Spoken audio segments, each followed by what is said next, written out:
Inamin ni Presidential Spokesman Ernesto Abella na nag-abiso raw ang United Nations Human Rights Council kaugnay sa pagbisita sa bansa ni UN Special Rapporteur Agnes Callamar.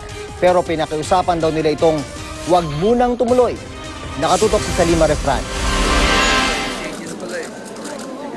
Sa kabila ng mga batikos, desidido raw sa United Nations Special Rapporteur Agnes Callamar na bumalik ng Pilipinas para naman sa isang official visit. Kasama riyan ang pagsilip sa extrajudicial killings. I'm used to it. It's a pity because the purpose of the forum is to open avenues of dialogue. I am committed to continue my dialogue with the government, and I am committed to undertake an official visit, either by myself or with the Special Rapporteur on the Right to Health. I'm just waiting for the government to lift the 3 conditions that it has imposed on my visit. Kondisyon noon ni Pangulong Rodrigo Duterte na makapagtanong siya sa UN at mga posibleng testigo na dapat under oath ang lahat ng testimonya ng mga testigo at masagot ng UN kung bakit parang siya lang ang pinagdidiskitahan gayong may mga pagpatay rin sa ibang bansa. Ayon kay Callamar, tinanggihan niya mga kondisyong ito dahil hindi umaayon sa proseso at trabaho ng Human Rights Council.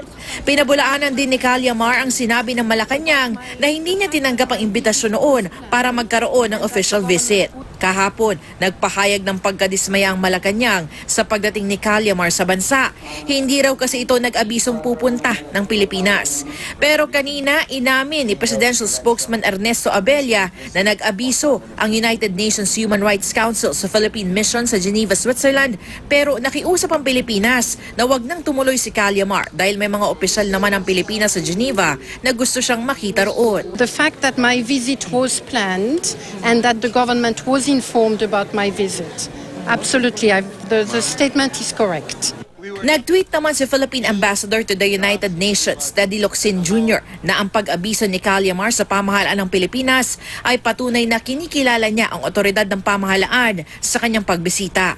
Iginiit din ni Locsin na ang Geneva raw ang tamang lugar para pag-usapan ang kampanya kontra droga ng administrasyon at wala naman daw papel doon si Callamar. Pasaring pa ni Locsin, lalo lang daw pinagkaisa ni Callamar ang bansa sa pagsuporta kay Duterte at sa kampanya nito kontra droga. Nakatitiyak din daw si Locsin na patay na raw ang kasong isinampa sa International Criminal Court laban sa Pangulo.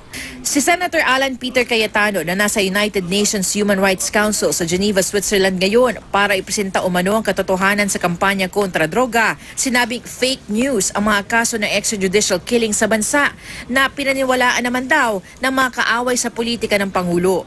Pinatulan naman daw ito ng local media hanggang umabot sa foreign media.